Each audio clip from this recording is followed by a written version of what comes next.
menjadi salah satu objek wisata di Tangerang. Benarkah di Situ Bungur terdapat gerbang gaib menuju pantai selatan? Apakah sosok putri dengan wujud kulit bersisik di Situ Bungur ada kaitannya dengan Nyai Ratu Kidul?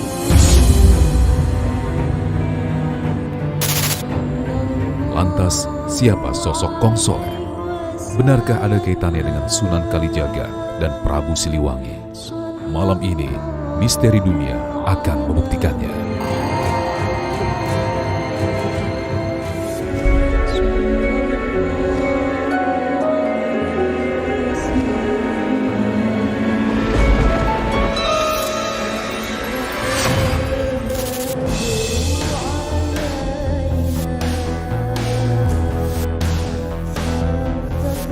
Adalah Situ Bungur dengan luas sekitar 2,6 hektar berada di Kelurahan Pondok Ranji, Kecamatan Ciputa Timur, Kota Tangerang Selatan.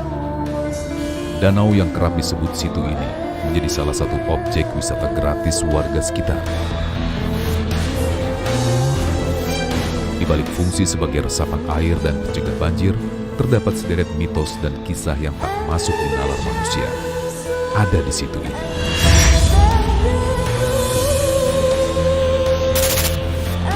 Seperti beberapa waktu lalu, warga di Situ Bungur dibuat heboh dengan ditemukannya mayat yang diduga korban pembunuhan. Ada ceritanya waktu itu nenek-nenek dibunuh ya, dibuang mayatnya.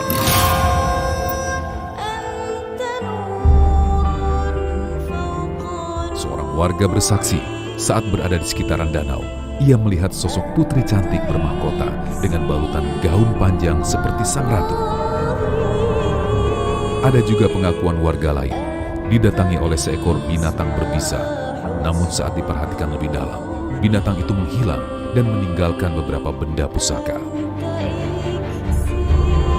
Untuk sosok putri itu jenisnya ular.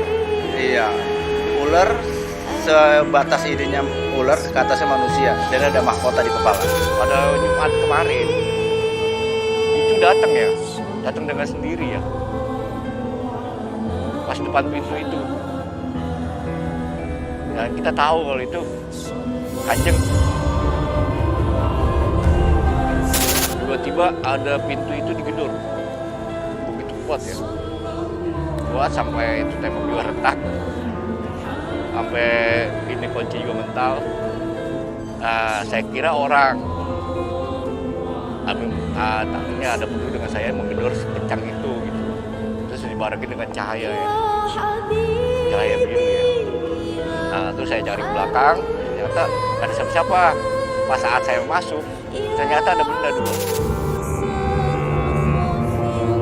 Seperti tak masuk di akal logika, nyatanya lokasi ini memang begitu kental dan diselimuti mitos yang berkembang dari mulut ke mulut.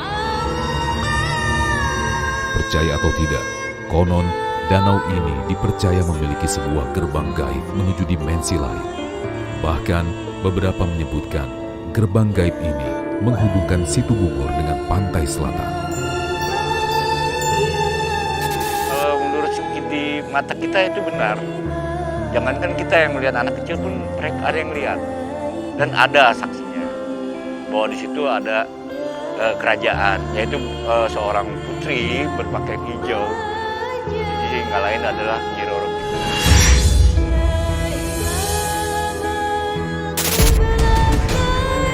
Kisah mitos Situ Bungur membuat tim Misteri Dunia tertarik untuk menelusuri. Bersama Ki Atmo, seorang praktisi supranatural, kami mencoba menyambangi dan mencari tahu lebih dalam kebenarannya. Lantas, sosok apa yang dilihat oleh Ki Atmo di lokasi? Oke, pemirsa Misteri Dunia Trans 7, kita ada di Situ Bungur, tempat yang banyak banget mitosnya ada di sini. Kita langsung aja telusuri apakah benar mitos-mitos yang ada di sini ini terbukti nyata. Kita langsung jalan aja. Di Setu ini banyak banget makhluk-makhluknya ya, karena Setu ini dulunya bukan seperti ini. Setu ini dulunya adalah rawa-rawa.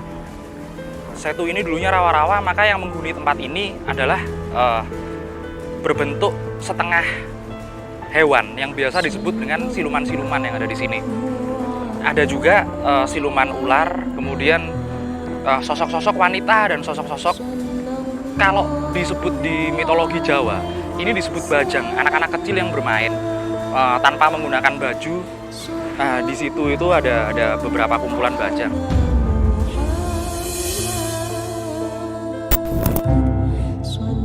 Serangkaian kisah horor begitu kuat, bahkan terdapat sebuah titik lokasi yang membuat Ki Atmo kian sesaat terdiam. Dalam penglihatannya, terdapat gerbang gaib yang dijaga seorang putri cantik. Seperti ini penjelasannya. Saya tertarik banget dengan yang ada di situ.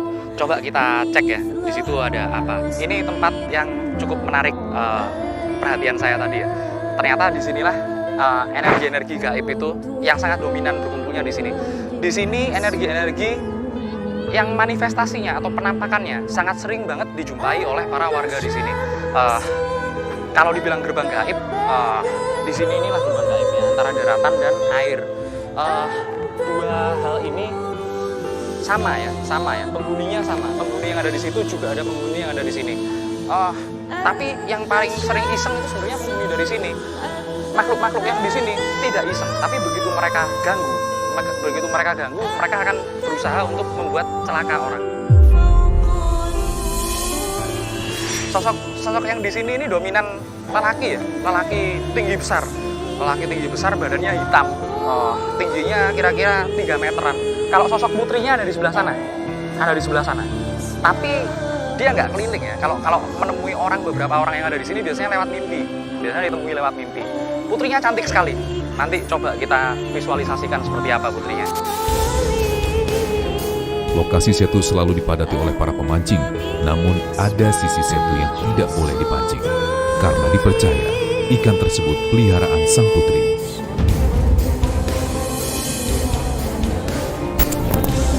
Jika pantangan ini dilanggar, sesuatu yang buruk akan terjadi menimpanya. Tetangga saya namanya Gawi, itu dapat ikan gabus, Mbak. Dapat ikan gabus, dimakan sekeluarga, akhirnya 3 keluarga almarhum. Ini ada larangan untuk memancing, yang dikhawatirkan gabus ya. Karena Kanjeng Ratu itu punya gabus pasang. Ya, jadi dikhawatirkan dapat oleh masyarakat, nggak tahu masyarakat main sembeli atau gimana. Nah, nanti dia takutnya terjadi hal-hal yang tidak diinginkan. Tak berhenti sampai di situ saja, berbagai kejadian aneh di luar nalar kerap terjadi di Setu Bungur. Malam Jumat jam 2 malam saya pernah ngecan, Bang. Pakai lampu petroma, kan listrik juga jauh. Iya, dari sini udah melebihi dari laut, Pak. Ikan bus saya nih kok ngecan baru 3 jam udah dapat 2 karung ikan mujair. Bos saya berempat, Pak. Saya sejarah bener tuh. Akhirnya kapok sampai sekarang, Pak. Akhirnya begitu paginya saya lihat lagi yang kadang di dalam karung 3 ekor.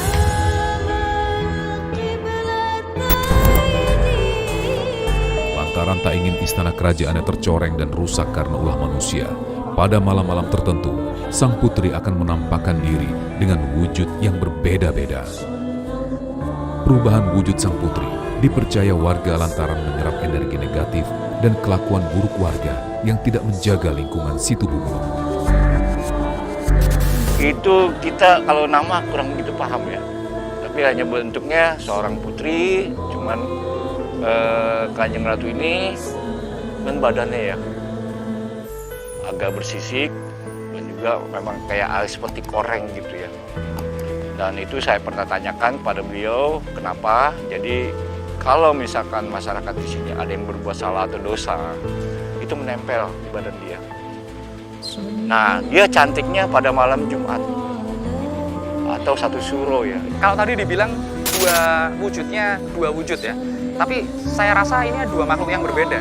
2 makhluk yang berbeda karena di sebelah sana dan di sebelah sana itu berbeda sekali. Yang bersisik, yang penampakannya bersisik, itu di sebelah kiri. Di sebelah kiri saya ini. Kemudian yang sosoknya cantik, ada di antara pohon 2 itu. Yang stupa itu mungkin hanya sebagai bawahannya dari beliaunya yang ada di sini. Kisah Situ Bungur dengan segudang mitos yang terselip di dalamnya beriringan dengan sebuah makam keramat yang berada di sisi danau. Konon, makam sepuh tersebut merupakan salah satu orang sakti yang berkaitan dengan Sunan Kalijaga dan Prabu Siliwangi. Sesaat lagi, Ki Atmo akan mewujudkan secara visual gambaran Ratu Situ Bungur dan sosok Kong Soleh, sebutan makam keramat. Nantikan sesaat lagi, tetap di Misteri Dunia.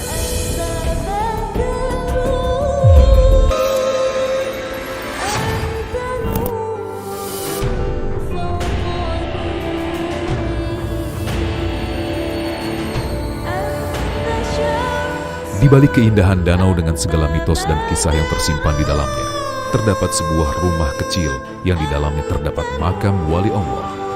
Tak ada tanda khusus atau plang nama sebagai penanda, bila di lokasi tersebut terdapat makam yang dikeramatkan. Adalah makam keramat Raden Syahid Abu Muhammad Soleh, sosok wali Allah yang menghembuskan nafas terakhirnya di usia 124 tahun ini. Merupakan sosok yang begitu diagungkan dan memiliki karomah yang luar biasa. Panggilannya Kong Soleh, salah satu tokoh penyebar agama Islam kala itu. Menurut kisahnya dari mulut ke mulut, Kong Soleh memiliki kaitan kuat dengan Sunan Kalijaga dan Prabu Siliwangi.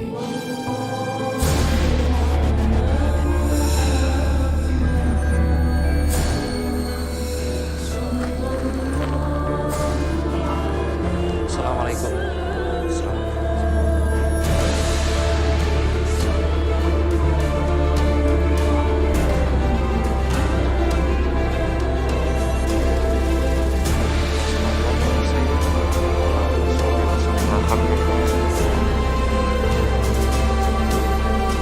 Menurut pandangan saya, beliau ini adalah orang yang punya karomah tinggi.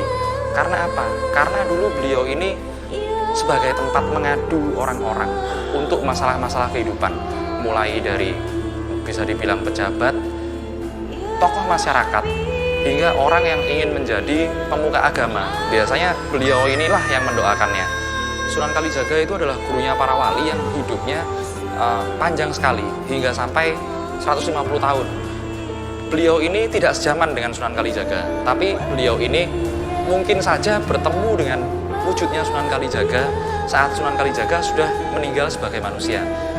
Karena banyak banget ya muridnya Sunan Kalijaga. Kemudian untuk Prabu Siliwangi, tadi hadir yang gentar bumi di sini juga. Ketika saya melakukan doa, pasti ada hubungannya.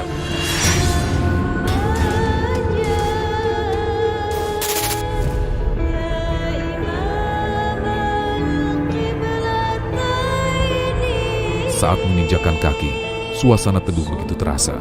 Aura positif pun menyambut kuat. Tak hanya terdapat satu makam, namun di sisi lain terdapat makam istri Kong Soleh, yakni Ibu Sani binti Rima. Kedatangan tim Misteri Dunia bersama Ki Atmo pun disambut hangat. Kong Soleh beserta istrinya ada di kursi yang ada di pojokan ruangan situ. Mungkin benar-benar ini jodohnya kita disambut di tempat ini, kita bisa menemukan wali mastur yang tersembunyi. Lantas, benarkah Kong Soleh moksa? Hingga kini, masih banyak warga yang mengaku kerap melihat sosoknya.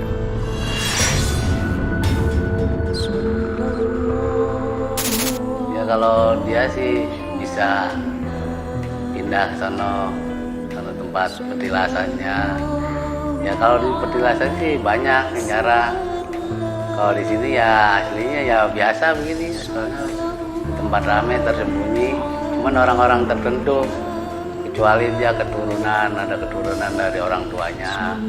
Kalau dikasih ngimpi atau hilang apa, pasti datang. Beliau ini meninggal di sini, tapi uniknya saat beliau meninggal di sini, di tempat lain itu beliau juga masih dijumpai secara fisik, bahkan dijumpai secara fisik, kemudian pergi dan kemudian hilang. Mungkin itulah yang disebut moksa.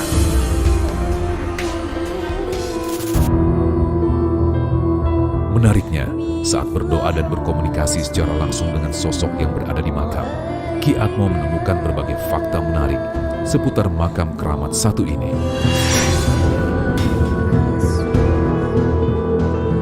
Jika tadi ada kabar atau ada cerita bahwa di di Setu Bungur itu ada gerbang gaib ke pantai selatan, saya baru konfirmasi di sini kalau ternyata di sini ini memang ada koneksinya ke pantai Pelabuhan Ratu. Untuk sekarang ini ada yang masih bisa dipakai untuk membantu orang di makam ini.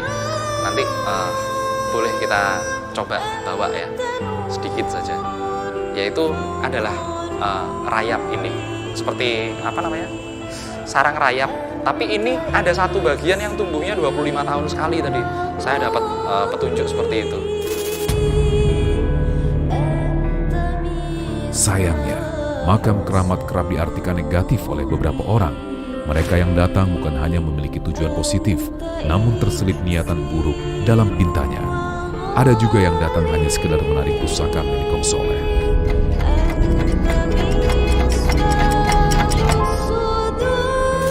Kalau untuk pusaka ya, beliau ini minim sekali pusaka. Karena dirinya dia sendiri adalah sudah pusaka. Kalaupun ada orang yang ingin mengambil barang di makam keramat ini, dalam arti pusaka ya, mengambil pusaka dari makam keramat ini, saya rasa bisa-bisa malah kualat. Kalau nggak secara benar malah bisa-bisa kualat. Kata istrinya nih, saya juga cerita dari istrinya, pas itu minta diurusin, minta diurus, minta dirawat. Kalau ada tamu, sepertinya ada tamu, terima tamu, bermacam-macam tamu kan namanya beda-beda kemauannya, tapi kita arahin biar pada lurus jalannya itu. Kong Soleh dan sosok ratu yang berada di Situ Bungur selalu ada kaitannya, di mana keduanya sama-sama ingin menjaga lingkungan sekitar situ. Beberapa warga mengaku kerap bertemu dengan sosok-sosok tersebut untuk menyampaikan pesan-pesan tertentu. Kalau saya paling kalau misalkan saya jikiran, kalau memang sama kakak saya paling ya ada. Kalau langsung pernah pakai jubah putih, kayak kiai gitu, kiai dah gitu. Penasaran dengan sosok-sosok tersebut, Ki Atmo pun mencoba untuk memvisualisasikan wujud Kong Soleh dan putri penunggu Setu Bungur melalui gambar sketsa.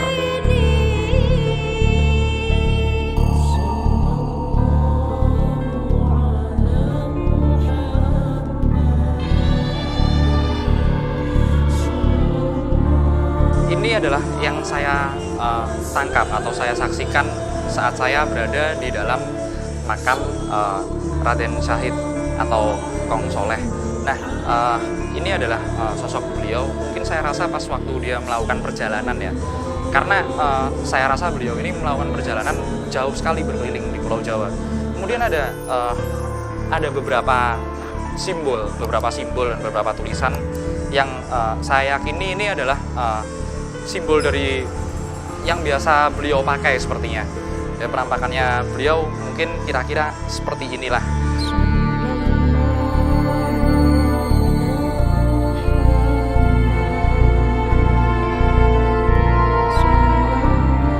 Ini sosok yang ada di daerah Setu Bungur atau di daerah danau.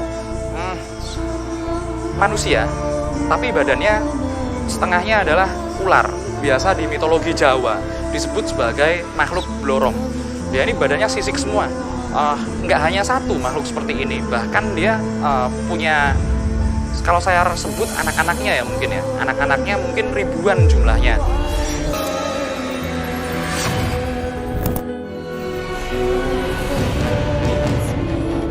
Kisah mistis tak pernah lepas di tanah air, begitu juga dengan berbagai mitos di makam keramat. Namun sejatinya, sosok-sosok wali Allah, meski makamnya berada di lokasi yang tersembunyi, dirasakan atau tidak, karomah itu akan tetap ada. Hakikatnya, jasad memang tak tampak, tapi ruhaniah mereka tak. كذب